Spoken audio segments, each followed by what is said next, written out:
شروع اللہ کا نام لے کر جو بڑا مہربان نہایت رحم والا ہے۔ الف لام را، یہ کتاب روشن کی آیتیں ہیں۔ ہم نے اس قرآن کو عربی میں نازل کیا ہے تاکہ تم لوگ سمجھ سکو۔ اے پیغمبر، ہم اس قرآن کے ذریعے سے جو ہم نے تمہاری طرف بھیجا ہے تمہیں ایک نہایت اچھا قصہ سناتے ہیں، اور تم اس سے پہلے بے خبر تھے۔ جب یوسف نے اپنے والد سے کہا کہ ابا، میں نے خواب میں 11 ستاروں اور سورج اور چاند کو دیکھا ہے، دیکھتا کیا ہوں کہ وہ مجھے سجدہ کر رہے ہیں۔ انہوں نے کہا کہ بیٹا، اپنے خواب کا ذکر اپنے بھائیوں سے نہ کرنا، نہیں تو وہ تمہارے حق میں کوئی چال چلیں گے۔ کچھ شک نہیں کہ شیطان انسان کا کھلا دشمن ہے، اور اسی طرح اللہ تمہیں برگزیدہ و ممتاز کرے گا اور خواب کی باتوں کی تعبیر کا علم سکھائے گا، اور جس طرح اس نے اپنی نعمت پہلے تمہارے دادا پر دادا ابراہیم اور اسحاق پر پوری کی تھی، اسی طرح تم پر اور اولاد یعقوب پر پوری کرے گا۔ بے شک تمہارا پروردگار سب کچھ جاننے والا ہے، حکمت والا ہے۔ ہاں، یوسف اور ان کے بھائیوں کے قصے میں پوچھنے والوں کے لیے بہت سی نشانیاں ہیں۔ جب انہوں نے آپس میں تذکرہ کیا کہ یوسف اور اس کا بھائی ابا کو ہم سے زیادہ پیارے ہیں، حالانکہ ہم جماعت کی جماعت ہیں، کچھ شک نہیں کہ ابا کھلی غلطی پر ہیں۔ یوسف کو یا تو جان سے مار ڈالو یا کسی ملک میں پھینک آؤ، پھر ابا کی توجہ صرف تمہاری طرف ہو جائے گی، اور اس کے بعد تم نیک لوگوں میں ہو جاؤ گے۔ ان میں سے ایک کہنے والے نے کہا کہ یوسف کو جان سے نہ مارو، کسی اندھے کنویں میں ڈال دو کہ کوئی راہگیر اسے نکال کر کسی دوسرے ملک میں لے جائے گا۔ اگر تم کو کرنا ہی ہے تو یوں کرو۔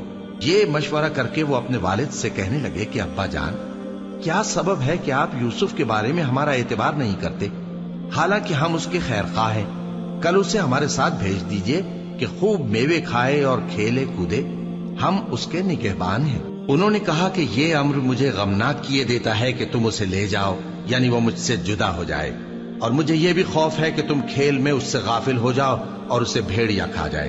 وہ کہنے لگے کہ اگر ہماری موجودگی میں کہ ہم ایک طاقتور جماعت ہیں اسے بھیڑیا کھا گیا تو ہم بڑے نقصان میں پڑ گئے۔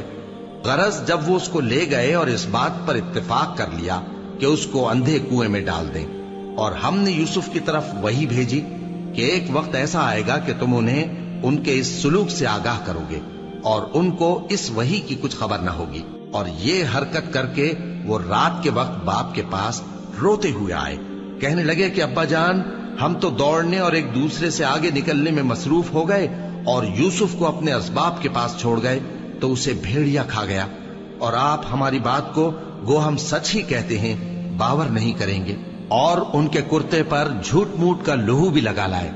یعقوب نے کہا کہ یوں نہیں ہے، بلکہ تم اپنے دل سے یہ بات بنا لائے ہو۔ اچھا، صبر کہ وہی خوب ہے، اور جو تم بیان کرتے ہو اس کے بارے میں اللہ ہی سے مدد چاہیے۔ اور اب اللہ کی شان دیکھو کہ اس کنویں کے قریب ایک قافلہ آوارد ہوا اور انہوں نے پانی کے لیے اپنا سقا بھیجا، تو اس نے کنویں میں ڈول لٹکایا، یوسف اس سے لٹک گئے۔ وہ بولا، زہے قسمت، یہ تو ایک لڑکا ہے، اور اس کو قیمتی سرمایہ سمجھ کر چھپا لیا۔ اور جو کچھ وہ کرتے تھے اللہ کو خوب معلوم تھا، اور انہوں نے اس کو تھوڑی سی قیمت یعنی معدود چند درہموں پر بیچ ڈالا، اور وہ اس سے بیزار ہو رہے تھے۔